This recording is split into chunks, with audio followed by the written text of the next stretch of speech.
airspeed. This is a STEM course. Clear for departure 16. It's called WANIC Aviation Technology. Turn right. So this program started in fall of 2023. So after you fly heading 270, essentially an FAA certified ground school course that prepares students to take the FAA knowledge test. If I want to go into the aerospace industry, I think that having sort of a background in aviation is just like you need some foundation there. The standard route to become a private pilot, which is the first step in a piloting career, minimum takes 40 hours of flight instruction, but typically also has 10 to 15 hours of one-on-one ground instruction. The whole resource of the system is going to be there to help you guys. Plus sit-down classes, and those can take maybe 30 to 100 hours of intensive study, and those usually cost several $100s, not to mention all the time with the actual ground instructor. So as pilots, where do you think we go to get our weather information?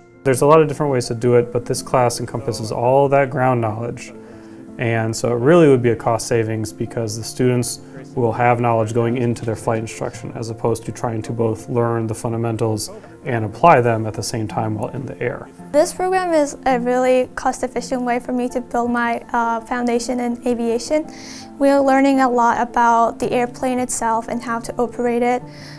We have a lot of simulators here, so it's a really good practice for me to see what it's like to actually fly a plane. The WANIC course has a Redbird simulator, which is certified for, it's an advanced training device. If students were pursuing instrument ratings, they could actually log that simulated instrument time in one of these simulators. Most people who are going into aviation don't learn all this stuff till they actually go to flight school, which is like after high school. And so it's definitely a head start. What altitude do you want to be at? 1,500. With this class, kids not only learn how airplanes work and fly, but they also learn everything a pilot needs to know in order to fly them.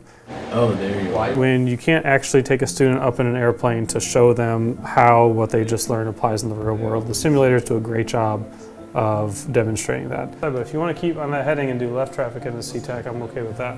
And it's really nice because we can go from the classroom to the simulator in 10 minutes rather than spend 30 minutes getting ready to fly, do a flight with only one student at a time. We can get the whole class doing a simulated flight and learning what they just learned. Turn to heading of 360 until you can see SeaTac, but then they can get in a flight simulator, make a turn, and they can actually see that compass error. So we're trying to connect the fundamentals of flying to the actual seeing how it plays out. It's definitely more fun because of our simulators that we do pretty often. It's like different people all the time from different schools. It's just, you get to hear a lot of different experiences from like guest speakers as well.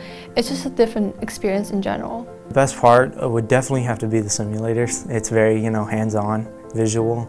There's learning the material on like a PowerPoint slide, and then there's actually getting to do it. 60 until you got the airport in sight, and then set up for right traffic on any of the runways. So the best part about this class for the kids is the ability to stay curious and learn about something that I personally think everyone thinks is really cool and exciting, and that's flying. WANIC is a great way to just explore any of the career options that you are just even thinking about, and it's just a great way to spend your high school somewhere else other than your normal high school.